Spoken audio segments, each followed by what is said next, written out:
पहलगांव में पर्यटकों पर हमला हुआ था, आतंकी हमला हुआ था।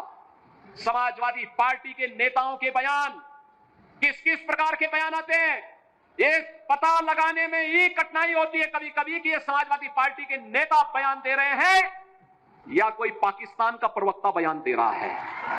पिछली सरकारों ने बीमारियां दी, चीनी मिलों को बंद करके यहां पर बेरोजगारी दी, पिछली सरकारों ने यहां पे दंगे करवाए, पिछली सरकारों की सोच ही वही थी। आपने देखा होगा भी ये लोग जो परिवारवादी हैं, जिनकी सोच केवल अपने परिवार तक सीमित है, जाति का नारा देते हैं, लेकिन जब सत्ता में आते हैं तो तुष्टीकरण की नीतियों की पराकाष्ठा को पूरी करते हुए केवल अपने परिवार के विकास की बात करते हैं, अपने परिवार तक सीमित रह जाते हैं। आपने देखा होगा जब 22 अप्रैल को पहलगांव में पर्यटकों पर हमला हुआ था, आतंकी हमला हुआ था, समाजवादी पार्टी के नेताओं के बयान किस किस प्रकार के बयान आते हैं, ये पता लगाने में ही कठिनाई होती है कभी कभी कि ये समाजवादी पार्टी के नेता बयान दे रहे हैं या कोई पाकिस्तान का प्रवक्ता बयान दे रहा है। ये पता लगाने में ही कठिनाई हो जा रही है। आपने कल समाजवादी पार्टी के एक पदाधिकारी का मुंबई में दिया गया बयान देखा होगा। इससे पहले कानपुर का एक नौजवान अपने परिवार के साथ गया था पहलगांव, स्वर्गीय शुभम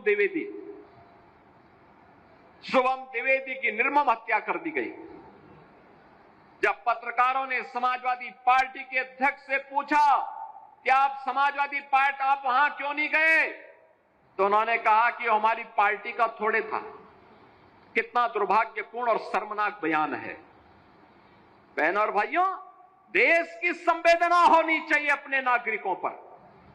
पूरा देश पार्टी लाइन से ऊपर उठ करके एक साथ इस घटना की निंदा कर रहा है और समाजवादी पार्टी के लोग इस प्रकार का दुर्भाग्यपूर्ण बयान देते हैं, इस प्रकार का दुर्भाग्यपूर्ण बयान देते हैं।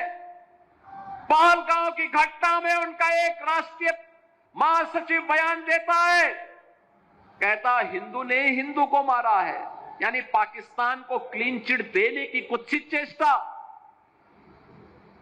उनका एक सांसद उससे भी घटिया स्तर का बयान देता है। बहनों और भाइयों, जब भी जातिवाद की राजनीति होगी, जब भी विभाजनकारी राजनीति होगी, तो तुष्टीकरण की पराकाष्ठा को पार करते हुए आपकी सुरक्षा के साथ ऐसे ही खिलवाड़ करने का कुत्सित प्रयास करेंगे जैसे वर्तमान में कुछ कांग्रेस के नेता और समाजवादी पार्टी के नेता कर रहे हैं। हमें एक स्वर से निंदा करनी चाहिए। आतंकवाद के खिलाफ देश की लड़ाई प्रधानमंत्री मोदी जी के नेतृत्व में 144 करोड़ के भारत को एक स्वर से लड़ना चाहिए। एक स्वर से प्रधानमंत्री मोदी जी के नेतृत्व में आतंकवाद का नेस्तनाबूद करने के संकल्प के साथ आगे बढ़ना चाहिए।